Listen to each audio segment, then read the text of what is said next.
रविवार को लेखक और पत्रकार रशीद किदवई की पुस्तक के विमोचन कार्यक्रम में पहुंचे पूर्व सीएम हरीश रावत ने मीडिया से बातचीत करते हुए पेट्रोल, डीजल और एलपीजी गैस पर सरकार के द्वारा घटाई गई एक्साइज ड्यूटी पर तंज कसते हुए कहा कि लोगों को अभी भी इसका लाभ नहीं मिल रहा है क्योंकि पेट्रोल और डीजल के दाम अभी भी ज्यादा हैं। साथ ही चंपावत उपचुनाव के लिए प्रचार करने पर उन्होंने कहा कि पहले उनका जाने का मन नहीं था, पर बीजेपी के सवाल उठाने के बाद उन्होंने वहां जाकर उन्हें चुनौती देने की सोची है। ये दाम बहुत इस तरीके से बढ़ाए हैं जिससे उपभोक्ता को कोई लाभ नहीं मिलने जा रहा, बल्कि उपभोक्ता को 2 रुपया कुकिंग गैस के दाम बढ़ने का दंड जरूर मिल गया है।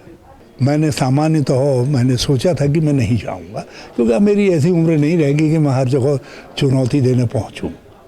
मगर जब भाजपा ने कहा कि कांग्रेस सरेंडर कर रही है तो मैंने कहा भाई चलो, तो मैं भी कल भाजपा को चुनौती देने जो है चंपावत की तरफ जा रहा हूँ। आपको बता दें कि रविवार को पूर्व मुख्यमंत्री हरीश रावत ने रशीद किदवई की पुस्तक leader, politician, citizens, 50 figures who influence India's politics का विमोचन किया। इस पुस्तक में भारत के राजनीतिक परिदृश्य को प्रभावित करने वाली 50 हस्तियों की कहानी को संकलित किया गया है। पुस्तक में तेजी बच्चन, इंदिरा गांधी, राजीव गांधी, फूलन देवी, एपीजे अब्दुल कलाम, जयललिता जैसी 50 हस्तियों के नाम शामिल हैं। वहीं पुस्तक की प्रस्तावना कांग्रेस नेता और सांसद शशि थरूर के द्वारा लिखी गई है। लीडर्स, पॉलिटिशियन, सिटीजन्स एक ऐसी अपनी रूप में एक अनोखी किताब है। ये एक जो दिवंगत नेता हैं जो आज जिस दुनिया में नहीं है उनके बारे में लिखा गया है। ये उनकी एक तरीके की जीवनी नहीं है बल्कि उनके जीवन के एक ऐसे अध्यायों से किस्से, कहानी और तथ्यात्मक बातें लिखी गई हैं ताकि उसको पढ़ने वाले को एक किताब के ज़रिए इन 50 लोगों के बारे में बहुत सारी जानकारी मिले। क्योंकि हमारे समकालीन राजनीति में जो बहुत से राजनेता होते हैं या तो वो खुद अपनी जीवनी लिखते हैं जिसमें तथ्य होते हैं, लेकिन कई बार वो एक अपनी बात कहने में ज़्यादा ज़ोर होता है, जोश होता है।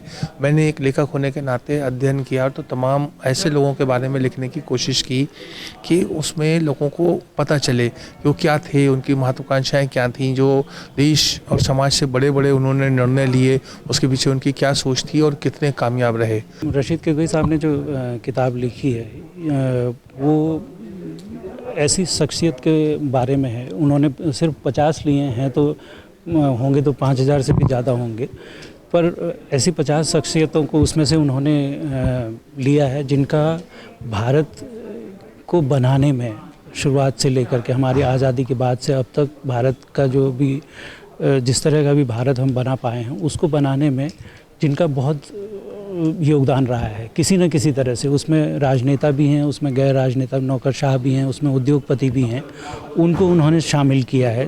तो किताबों का ये फ़ायदा होता है कि आप एक बार उसको पढ़ रहे हैं तो बहुत जो जिन बातों को आप जानते थे वो आपको फिर से वो याद दिलाती हैं वो चीज़ें। तो उस लिहाज से वो किताब बहुत अच्छी मुझे लगी है। कार्यक्रम में हरीश रावत के साथ पूर्व मुख्यमंत्री त्रिवेंद्र सिंह रावत ने भी शिरकत करनी थी, लेकिन तबियत खराब होने के चलते वो कार्यक्रम में नहीं पहुंच पाए। संवाद 365 के लिए दिनेश कुमार के साथ संदीप रावत की रिपोर्ट।